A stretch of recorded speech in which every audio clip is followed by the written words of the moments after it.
Hello, welcome. So today we're going to be taking a little nosedive into Am I Overreacting? What a lovely way to start the week, eh?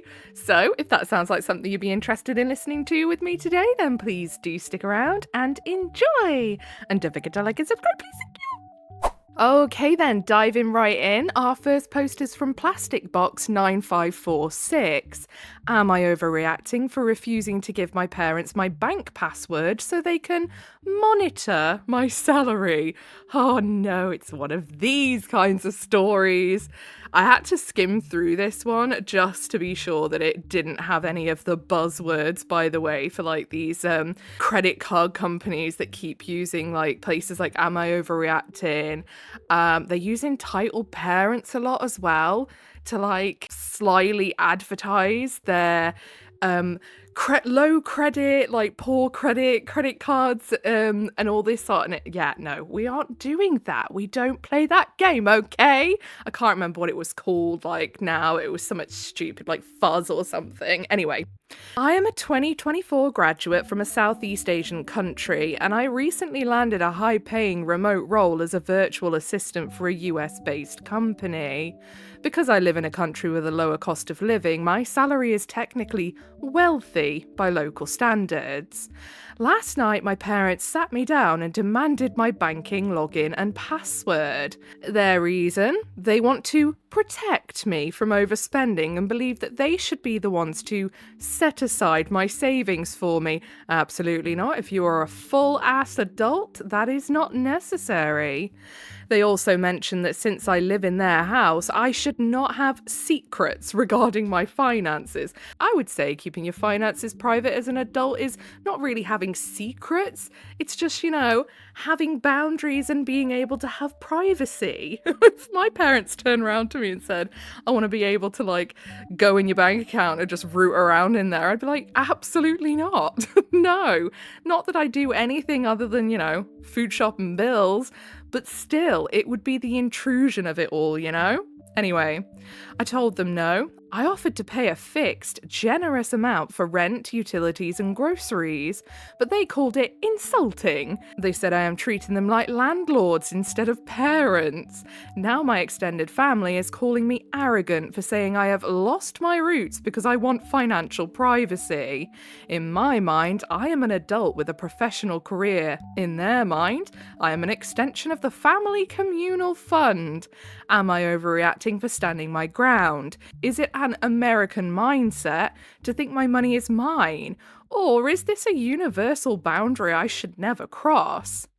Now, I understand that in some cultures there is still this, and even people in those cultures, from what I believe now, like the younger generations are saying, no, this is not okay.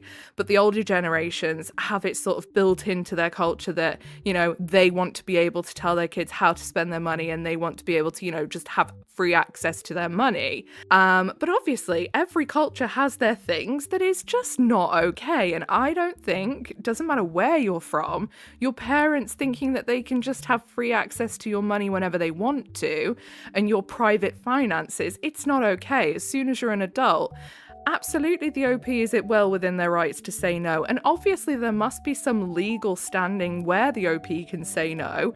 Otherwise they wouldn't have to ask, and try and pressure the OP into it. So yeah, stand your ground, OP. Tell them no, that is not okay. So down in the comments, Perpetually Sticky says, not overreacting. This is a divergence of culture with you living your life. Do not give in to it unless you want your parents to take advantage of it and control you for the rest of your life, and probably steal from you. Kudos for protecting yourself. It may be Americanized, but it's way better than your parents controlling you forever. I would also like to point out that I don't think it's Americanized. I think a hell of a lot of cultures are not okay with when their adult children are making their own money, would not think it's okay to try and go into their bank accounts. So I don't think it's Americanized. I know here that would be illegal without the adult child's permission, like explicit permission, and coercing them into it is seen just as bad. So yeah, and I know that that's the same in a lot of places. So no, absolutely not. Do not give in, OP. Do not give in.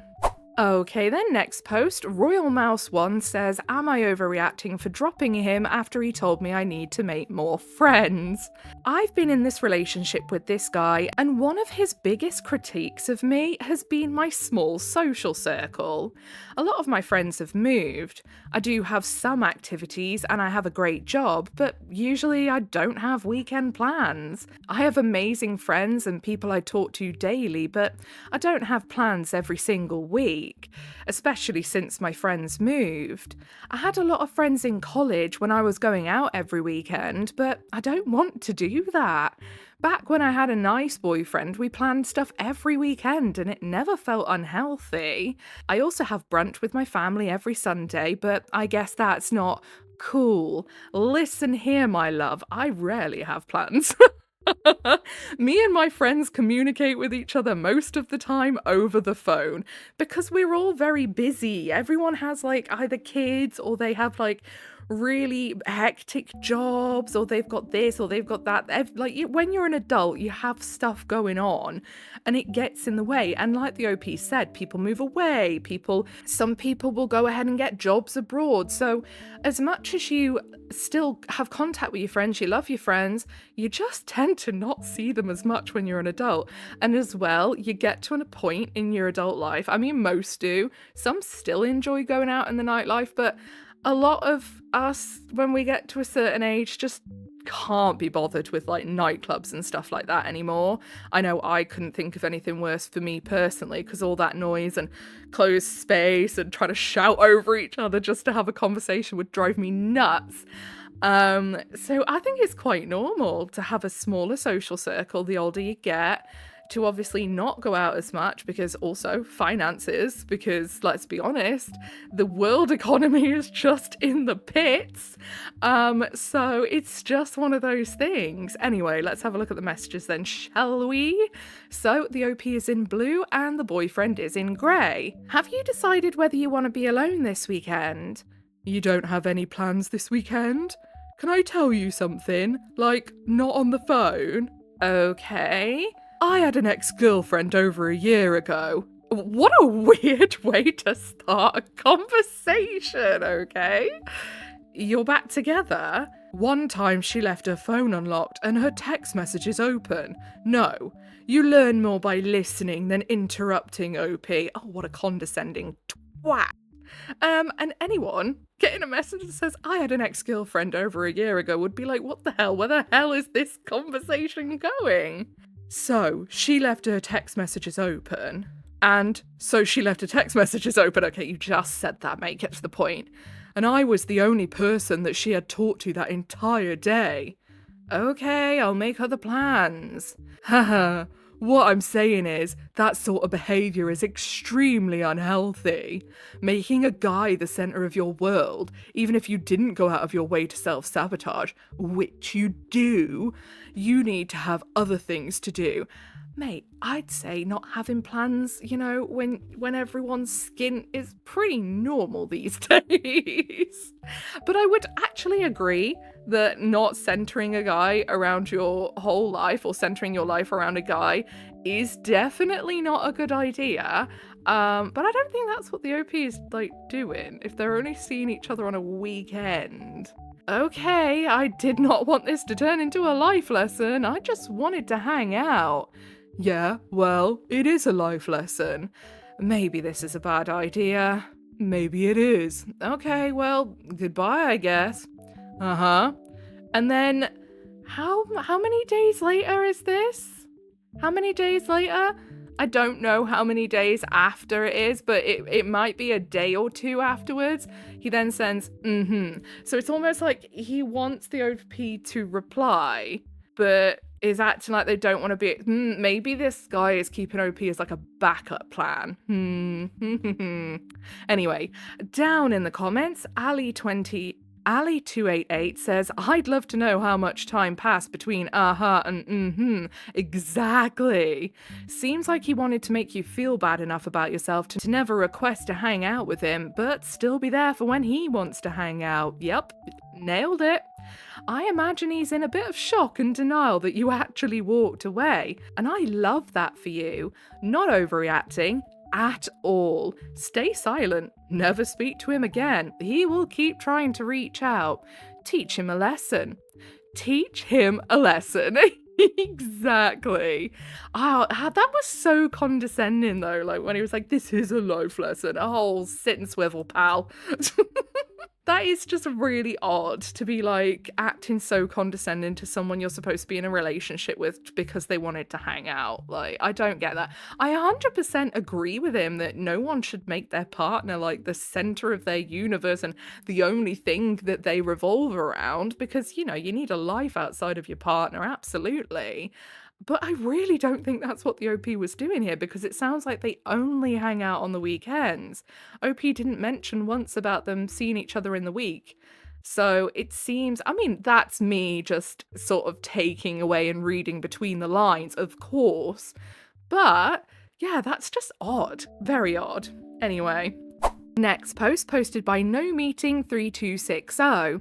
Am I overreacting? I went to the forest with my best friend and now my boyfriend is mad. Hi Reddit, never really been one to post, but I don't know. This is more of a is he overreacting? So I, F25, have a best friend, F21. Let's call her Sarah. Sarah yesterday invited me on an impromptu dystopian photo shoot in the woods, abandoned community. Why does no one ever invite me to an impromptu dystopian photo shoot in the woods in an abandoned community? That sounds so cool. I said yes, because I really wanted to, and we also brought our dogs. Then told my boyfriend, M40, that I was going. The way up there was about 2.5 hours because of traffic and getting a bit lost. I left my house at around 2:10, my friend is 15 minutes away. Then we went to AutoZone, a Vietnamese restaurant, and a gas station for snacks. We got to the site around 5:30. My reception was cut off, but we were there until around 8:30. Then again, the ride home without traffic and being lost is about 1 hour and 45. We stopped at a bar to look at some of the digitals we took because I would have had to wait to get the pictures before I got them fully. We were at the bar till 10:30, left and got back to Sarah's house at 12:45. We said our goodbyes to the photographer and I was extremely tired, so I texted him that I was going to sleep at Sarah's, mainly because I had to be up at 4 for work. Jesus. Back at 12:45, probably didn't go straight to sleep either, I bet. I can imagine. So, asleep by maybe 1:30 and then back up at 4 for work. Yikes. You are made of tough stuff. Then again, I remember being, in my early 20s once and actually having energy. Energy doesn't like me anymore. We are divorced, me and Energy, and it was a messy divorce and we no longer even breathe a word to each other. And this is the text we've had this morning. Did I mess up? Am I wrong? I don't want to lose him because I fucked up. Edit, he knew where I was the whole time. He has my location, so there's no reason to think that I wasn't where I was supposed to be. Okay, let's have a looky, shall we then, at these messages. Good morning, baby. Good morning, lots of emojis. Someone changed her attitudes towards church, I guess. She said next week for sure, but I don't know. That's fine, lol. Sarah invited me to go hike in the forest with her and her photographer and take a bunch of dystopian-like pictures. It's going to be so cool, and I'm bringing Justice. I'm going to guess Justice as the dog. I don't think that you're like, I'm going to bring Justice to the forest. Anyway, then they send a picture of themselves with the dog. How's your day going, baby? It's good. Just dropped blank off. About to finish schoolwork for this week. You? We're still driving to the forest. It's like an abandoned community. About to lay down. Hopefully everything's going good. Night. And then some emojis. And then the OP sends a video of, I'm guessing, where they were. And then, hey baby, I'm sorry, I just got reception. We're on the way back now. And the dog looks absolutely shattered. Man is slumped. Oh, bless. He looks so tired. Hey baby, we're stopping at this little bar to chill and edit some of the digitals. Sweet dreams, baby, I love you. Hey baby, we just got back. I'm exhausted, so I'm gonna sleep it. And then OP forgot, I think, to redact her friend's name, who is Sarah, in air quotations, Sarah, pretend Sarah. So I've edited the name out and I've just put Sarah. If you're wondering why the scribbles out are all of a sudden a different colour. I'm just supposed to be cool with you staying out all night. I was keeping you updated. I'm sorry. I didn't know it was a problem. I'm not being funny, but yeah, you kept him updated. He has your location. I have a feeling we're about to see some controlling behaviour. Most of the time was back driving, and we wanted to look at the digitals because we weren't going to have them for a couple days while they were being processed and weeded out. So we were at a bar for about an hour. I'm sorry. I'm out with my fellas all day and night and I'm too tired to come home. You cool with that? As long as you keep me updated, I'm okay with it. Just no, like, radio silence all day. Fair enough. I'm sorry, I won't be out so late anymore. Mate, he is your boyfriend, not your dad. Give him the middle finger. Fool. Who calls someone a fool? You silly fool. Fool, you weren't out late, you left the whole day. It wasn't planned or anything you told me about. You just woke up, said this is what's happening, and was gone until the next day. And? What's the problem? I don't see the issue. If you didn't have plans, there wasn't anything pressing you needed to do at home, the OP is a grown-ass lady with free will, and again, you're not her dad. Back the fuck up, mate. You're right, I made an impulsive decision. No, he's not right, love. I made an impulsive decision. I was really excited when we got there. I didn't even think about the time, and when I should have been back, I should have planned accordingly. Again, it's not like the OP wasn't keeping him updated on what was going on. Like, in fact, to be honest, I feel like there's a bit of a sign that maybe there's been some controlling behavior in the past, or accusations made for the OP to feel like they need to so heavily update them on what they're doing at all the times. And then someone having your location as well. I'm not being funny, I find that a bit creepy. I understand it for like kids. I understand it if you've got a partner that, say, I don't know, drives late or works nights or something, so you can be sure that they're safe. I just think it's a little bit weird us having a way to track our partners at any given moment. It feels a bit odd, but that's just my view. I know other people don't feel that way about it. That's just how I feel about it. I feel like it's like having Big Brother up your ass all the time. Yeah, I'm not cool with that. Yeah, no, I'm not cool with the way you're acting, pal. So, you know, sucks to suck.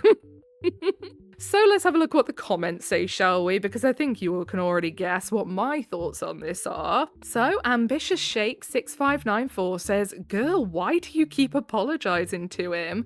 Nobody can give you the advice you need unless you are ready to hear it.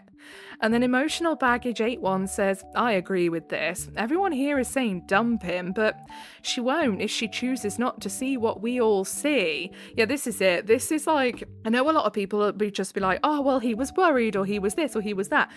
Again, he has the OP's location, and he also was getting updated very regularly. He knew who she was with, knew exactly where she was going. You know, so it's not like the OP was hiding anything. It does smell like controlling behavior, the beginnings of it, because, yeah, anyone who's been in a relationship with a controlling partner, which I can say I have in the past, you know exactly what the warning signs are. And yeah, that's just popping up red flags all over the place. So then Tuesday says, but that's exactly why he chose her. She's sweet, she's naive, she's young, she's not experienced yet. He knows he can manipulate and control her. Hopefully this thread of women who have been through it will help her find the strength to get away from him. I hope so, and I hope the OP is doing well, and is still going out with their friends and not letting this dude control their frigging life, because that sucks. It's horrible to be in that position. Anyway, so next post was posted by 2aware1407. Am I overreacting, or is my work friend being a bit pushy? So, my co-worker is M40s, just found out actual age. Oh, so it said M30s and then crossed out. And I was wondering why that was, because surely you could just edit it out. I see, so clearly he's lied about his age, and I am F19. Aha. Oh, no. We went on one date about 2 to 3 weeks ago, and I never brought it up again because I wasn't super interested in a dating thing, just friends. He didn't get the memo until I spelled it out for him, and he said it was perfectly fine. Now he is messaging me every day, multiple times a day, and goodnight every night, also sending texts back to back if I don't respond right away. Honestly, if he wasn't interested in me romantically, I probably wouldn't think this way. So am I overreacting? I don't want to misread this. Well, let's have a look, shall we? So OP's in blue and the creepy coworker is in grey. Thanks for understanding. I hope this doesn't make it weird. No problem. And no, it isn't weird. I misread the situation, and that is completely on me. Just friends is probably better, given we work together. How long do we think that's gonna last? Show of hands? I'm glad. And then I'm guessing like maybe a day later. If you aren't already asleep, just wanted to say goodnight and hope you are feeling safer tonight. Let me know if these messages make you uncomfortable, OP. No, that's really sweet, thanks. Going to sleep soon. Good night. You didn't work today. Everything all right? Wanted to text earlier, but wanted to wait and see if you texted first. Yeah, I'm okay, don't worry. Just had a few things to take care of on campus. Good. With everything going on, I was nervous. I'll see you at work Thursday, right? As of right now, yeah. See you then, heart. Good night. Sleep well. Hello? OP, are you all right over there by yourself? Do you need me to leave the bushes and come to the front door? No, he didn't say that, but that's the vibe. I'm going to assume you are asleep if you don't respond, but if you don't text me back in the morning, I will be worried. Oh my god, I'm so sorry. I was in the shower. Good night. I hope I didn't stress you too bad. I'm just glad you're okay. Are you sure you don't want someone staying with you? I'm literally outside in the bush, just saying. No, he didn't say that. I need to stop. Yeah, I'm sure. Thank you for the offer. I feel like if we are really just friends, we shouldn't stay together like that, you know? Sorry if it sounds weird, it's just how I see it, I guess. Of course, I respect that. Newsflash, he doesn't. Even though I hope you know I would never try something like that in a situation like this. Do you have anyone else that can stay with you? Family or friends? Like I said, I think I'm okay on my own for now. Until I figure out exactly what's going on, I don't want to have anyone over, to be honest. All right, well, let me know if you change your mind. Good night. Good night, I will. So then we have some edits from the OP saying, edit, I've stopped responding about anything other than work. I have changed my texting style to be a bit more dull, blunt. No more heart emojis or emojis in general. I get it. It's sad though that you should even have to do that just for someone to take you seriously when you say, I am not interested, pal, okay? It's weird. Edit 2, I have sent one final text that reads, you are making me uncomfortable. Going forward, any communication with us must strictly be about work, at work, and through work email. Please do not contact my personal number again for any reason whatsoever. Thank you to the person in my DMs that helped me with this, genuinely. I can't believe I have to go to work with him tomorrow, oh my god. And then edit 3. I have realised slowly now that this guy has been grooming me since I was in my last semester of high school when I started working with him. How old would you be then in your last semester of high school? I don't know. I feel sick. I feel stupid. And then they say, fuck. I mean, no, the person who has been groomed is certainly not the person who should feel stupid at all. But yeah, no, it's super creepy to be like, oh, you know, you've told me you're not interested. Could I come over and stay with you tonight? I don't know what has gone on that he's referring to. I'm assuming maybe a breakup or something. Did the OP actually say and I just forgot? Let me double check on that. Yeah, no. So they don't actually say what this whole scenario that they're referring to actually is. But yeah, creepy. If someone tells you they're not interested, back the fuck up, my dude. Oh my god. So down in the comments, AIA Beachfront Av says, co-worker, okay, got it. Yeah, I agree. Totally just friends. 10 minutes later, co-worker, so tell me, what are you wearing? And the OP says, laughing my ass off, at least he isn't that straightforward. And then Baby B-Tie says, he isn't this straightforward because he's aware it'll scare you away. He's trying to be palatably pushy because he is aware his behaviour is socially unacceptable, but thinks you're young enough to give him an inch, so he'll take a mile. And I think the proof is in the pudding of the nefarious intent by the fact that this dude lied about his age. If you have nothing to hide, and if you don't have a weird, creepy agenda, why are you lying about your age in the first place? Being like 40 and going after a 19-year-old girl, or even younger, because I don't even know how old you would be when you leave your last semester of high school. Like, I know when you leave high school here, it's 16. But even if it's like 18, that's still creepy, to be honest. It is. So yeah, no, not overreacting. It definitely feels like he's trying to, you know, kind of try and weed his way in. And the scariest thing is, what if OP had been like, oh no, that's really sweet. Yeah, he just wants to be a friend and come and stay with me for the night to make sure I'm okay, and let him in. What would he have done? Ugh, gross. Okay, so I think that's all we've got time for today. If you made it all the way to the end with me, then I appreciate you very, very much. If you give a little like, subscribe, notifications on, that is your initiation into the Coven of Void. Welcome. Don't forget to leave an offering of a comment for Big Al. He likes to eat them as snacks before bed. Whatever it is you're doing for the day, I hope you have a really good rest of the day. Goodbye.